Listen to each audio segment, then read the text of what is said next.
अब आप में से बहुत सारे लोग ऐसा जरूर मानते होंगे कि मार्वल सिनेमैटिक यूनिवर्स में ऐसे बहुत सारे कैरेक्टर्स हैं जिनकी कहानी चलती ही जा रही है और चलती ही जा रही है, और ऐसे बहुत सारे मौके मार्वल सिनेमैटिक यूनिवर्स में आ चुके हैं जिनमें इन्हें बहुत ही प्रॉपर सेंड ऑफ दिया जा सकता था। बट नहीं, मार्वल सिनेमैटिक यूनिवर्स को और पैसे बनाने थे, जिसके कारण ये कैरेक्टर्स अब तक जिंदा है। आज की इस वीडियो में हम ज्यादा कुछ नहीं करेंगे, बस बात करेंगे इन कैरेक्टर्स के बारे में कि वो मार्वल सिनेमैटिक यूनिवर्स के किस पॉइंट पर खत्म किए जा सकते थे और आने वाले फ्यूचर में इन्हें कैसे एक प्रॉपर सेंड ऑफ दिया जा सकता है। मैं जानता हूँ कि आपका ओपिनियन मेरे ओपिनियन से डिफरेंट हो सकता है एंड डेफिनेटली मैं आपके ओपिनियंस का कमेंट्स में इंतजार करूंगा। फिलहाल इस वीडियो को सिर्फ और सिर्फ एंटरटेनमेंट की तरह ही लीजिए। चलो, बहुत बकवास हो गई। हे गाइस, मेरा नाम है पंकज सागर और आपका स्वागत है गेमों को हिंदी के एक और फ्रेश वीडियो में। Now without wasting any more time, let's get started.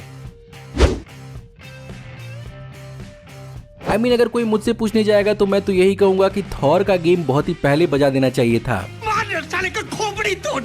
देखो, यहाँ पर ऑफेंड होने की जरूरत नहीं है। मेरा कहने का मतलब ये कि हम सब ने थॉर लव एंड थंडर तक थॉर को बेसिकली पर्पसलेस ही देखा था एंड गेम के बाद, और वो literally guardians of the Galaxy के साथ स्पेस में बौड़िया रहा था यार। लेकिन इसी बीच गॉर आ गया, अपना बदला लेने लगा, फिर अंत में उसको रिडेम्पशन मिली, इसलिए यहाँ पर थॉर की कहानी थोड़ी खिंच गई।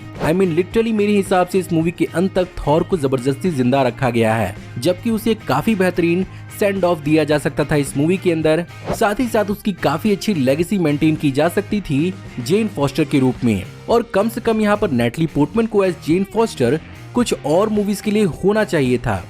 कॉमिक बुक के अंदर भी जेन फॉस्टर बड़े लंबे समय तक थॉर थी। ना ही इस मूवी के थ्रू बीटा रिबिल का कोई हिंट दिया गया जो मार्वल सिनेमैटिक यूनिवर्स के अंदर एक्चुअली एग्जिस्ट करता है, जिसका हिंट हमें थॉर रैग्नारॉक के इस सकार वाले सीन के अंदर मिला था। देखो, मैं जानता हूँ कि आप में से बहुत सारे लोग थॉर के जबरा फैंस हैं, बट कोई चीज बहुत ज्यादा होने लगती है तो उस चीज की वैल्यू खत्म हो जाती है, और ऐसे में कभी कभार कुछ चीजों की लेगेसी मेंटेन रखने के लिए भी उन्हें प्रॉपर सेंड ऑफ देना जरूरी होता है। ऐसे में रिसेंटली थॉर 5 की भी खबरें कुछ ज्यादा ही जोरों शोरों पर हैं, तो मेरे हिसाब से ये बहुत ही अच्छा मौका हो सकता है थॉर को एक प्रॉपर सेंड ऑफ देने का और उसकी लेगेसी को मेंटेन करने का। अब यहाँ पर आपका क्या मानना है, मुझे कमेंट में जरूर बताइएगा। देखिए, बुरा मत मानिएगा, लेकिन इस बुढ़ऊ का खेल एंटमैन एंड द वास्प क्वांटमैनिया के अंदर खत्म कर देना चाहिए था।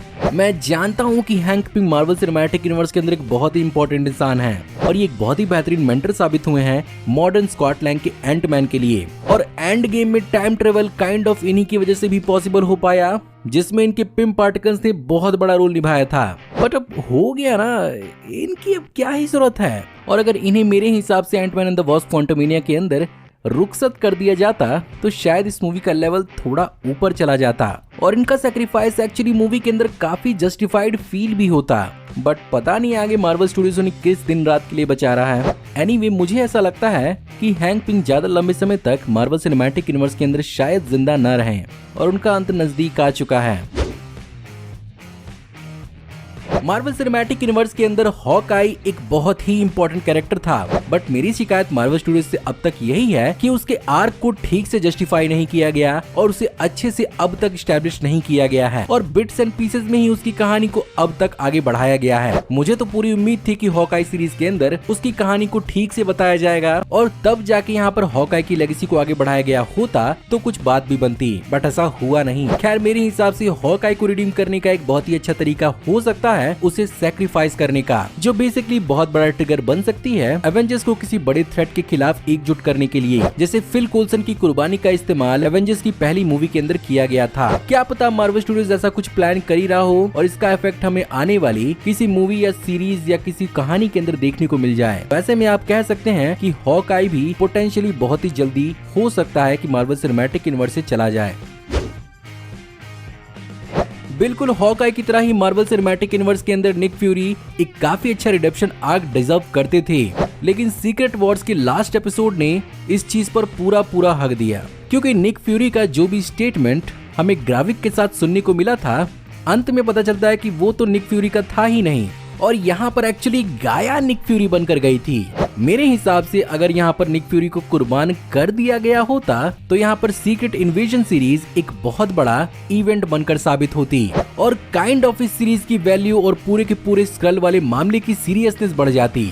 लेकिन Marvel Cinematic Universe Nick Fury को अब भी मिल्क करना चाहता है, और अब निक फ्यूरी हमें आने वाली द मार्वल्स मूवी के अंदर देखने को मिलेंगे। खैर, जैसा कि मैंने हॉकाई के बारे में बताया, मैं यहाँ पर सरप्राइज नहीं होऊंगा अगर यहाँ पर निक फ्यूरी को भी एज अ सैक्रिफाइस बेट की तरह इस्तेमाल किया जाए। प्रोबेबली वो आने वाले फ्यूचर में सैमुअल एल जैक्सन के कैरेक्टर के लिए भी काफी सही हो सकता है।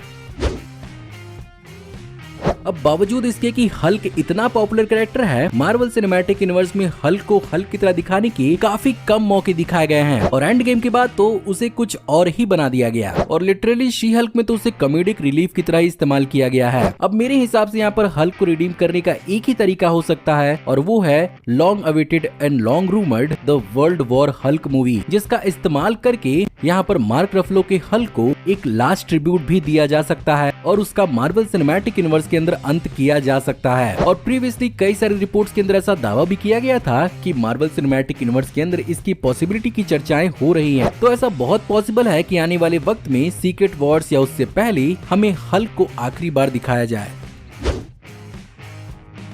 मार्वल सिनेमैटिक यूनिवर्स में बकी बार्न्स की भी एक बहुत ही लंबी चौड़ी कहानी चलती हुई नजर आ रही है और falcon and the winter soldier में बकी बार्न्स ने खुद को काइंड ऑफ रिडीम भी कर लिया है। बट मेरे हिसाब से मार्वल सिनेमैटिक यूनिवर्स में उसके कहानी को इतना आगे और बढ़ने की जरूरत नहीं है।